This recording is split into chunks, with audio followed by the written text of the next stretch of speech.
What's up mga kaluto?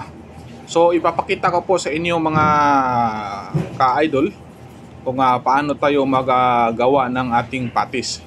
So umpisa, dito na po tayo sa ating paglinis sa karne. Tapos na po natin siya na slice na gayat.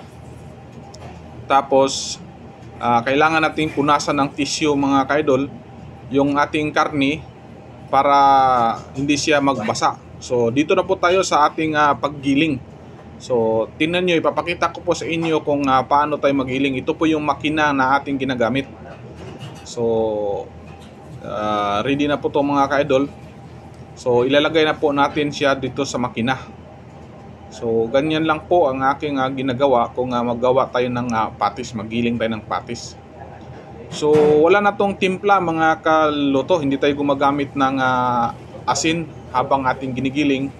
So yung timpla natin ng patis sa pagluto na. Sa pagluto natin, lalagyan po natin ng salt and pepper. Yun lang. Tapos may sauce na tayo.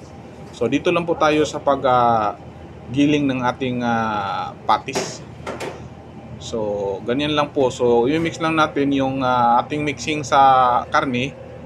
So sa 1 kilo ni 800 grams ang laman at 200 grams ang taba.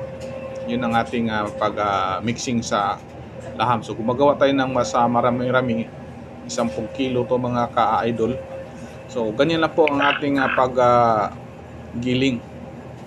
So madaling gawain lang po to mga ka-idol. Patapos na po ang ating paggiling.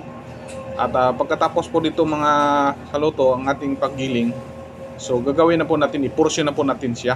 So dito na po tayo, ipoportion na po natin ang ating karne. So tinitimbang natin ng 90 grams. So yun lang ang aming serving, 90 grams per patis. So gumagamit din ako ng cooking oil para hindi dumidikit sa ating gloves ang karne. So ganyan po, bibilugin lang siya mga ka-idol. So sa pagluto, pipigain lang po siya para lumapad siya at mailagay natin sa ating lutuan sa griddle.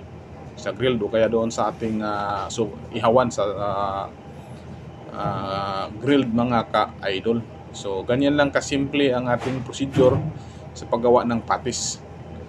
So ganyan lang po, pakita ko po sa inyo. So madali lang, wala nang ibang wala nang ibang ilalagay dito mga ka-idol. Yun lang ang aming estilo dito sa Kingdom of Saudi Arabia, ang aming patis.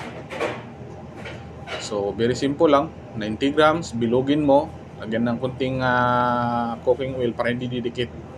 At ito po, tapos na po ang ating isang tray mga kaluto. Pagkatapos doon, ilalagay po siya natin dito sa ating chiller para lalamig siya. So maraming salamat yung pagpanood.